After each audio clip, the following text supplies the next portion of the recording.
Bienvenidas y bienvenidos a su canal Facta no Verba, hechos, no palabras.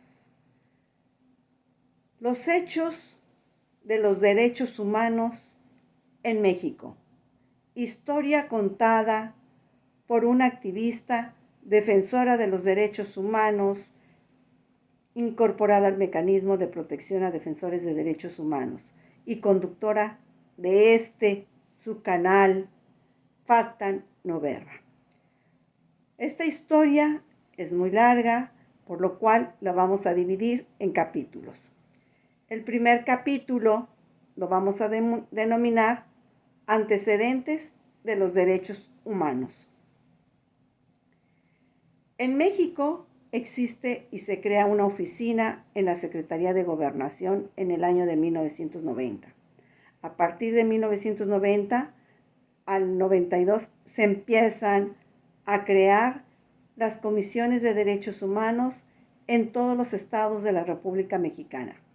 Si bien es cierto que algunos estados no le llamaban Comisión Estatal de Derechos Humanos, les llamaban Procuraduría Ciudadana de Defensa y Protección de los Derechos Humanos, como es el caso de la Procuraduría en Baja California.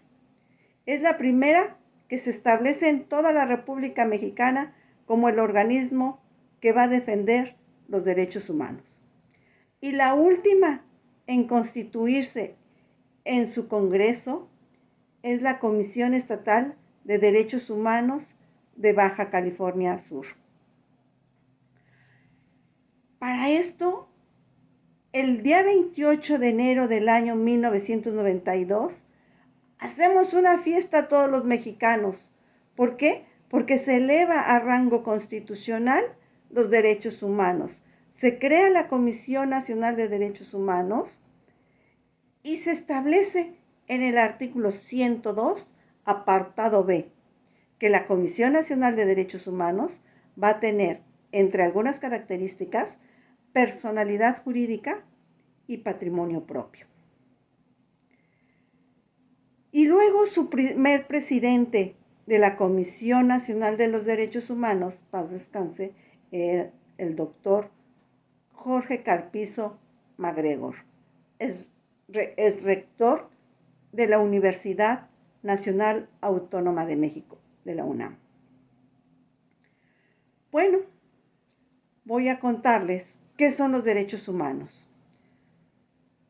Los derechos humanos son aquellos, como decía el licenciado Alberto Aguilar, los derechos humanos son los que tienen los humanos, porque son derechos humanos. ¿Y de quiénes estamos hablando? De los humanos. Entonces, esos son los derechos humanos. Pero existen grupos vulnerables, como son mujeres, hombres, niñas, niños, adolescentes, jornaleros agrícolas, personas privadas de su libertad, personas adultas mayores de 60 años, ¿sí? Hay personas con discapacidad. Estos son los grupos vulnerables que existen. Pero estos grupos reciben cursos y capacitaciones. Yo recuerdo que en el año de 1992 se escuchaban los rumores que los derechos humanos solamente eran para las personas que estaban privadas de su libertad. Puedo asegurarles que muy probablemente es cierto, ¿verdad? ¿Por qué? Porque fueron las personas quienes primero empezaron a estudiar qué eran los derechos humanos y cómo les podían ayudar esos derechos humanos en la defensa de su libertad, en la defensa de reconocer su inocencia, en la defensa de su situación jurídica. Por eso ellos empezaron a prepararse de qué son los derechos humanos. Los derechos humanos, ¿cuáles son? Son aquellos derechos humanos que tienen todas las personas, nada más por el hecho de ser humanos. Una de sus características de los derechos humanos es la progresividad, es decir, nos van dando derechos humanos, ¿sí? Y van progresando esos derechos humanos. Se les llaman generaciones. Por eso se les llama la característica de progresividad. En otro de los capítulos vamos a ver que actualmente lloramos porque ya no hay esa progresividad. Bueno, dejen contarles cómo aprendí qué eran los derechos humanos, porque no comprendía, no entendía qué eran los derechos humanos. El profesor y licenciado Roberto Fora Amador, presidente de la Comisión Estatal de Derechos Humanos en Baja California Sur, ¿sí?, con su lema, no te quejes si no te quejas. Por eso quiero hacer este video, porque no me quiero quejar de que quede escrita en los medios digitales de la existencia de los derechos humanos y cómo vamos a entrar a un estado totalitario, a una dictadura que nos están quitando derechos. Por eso es importante empezar con el capítulo 1, origen. Bueno, recuerdo que en el campo algodonero en San Quintín,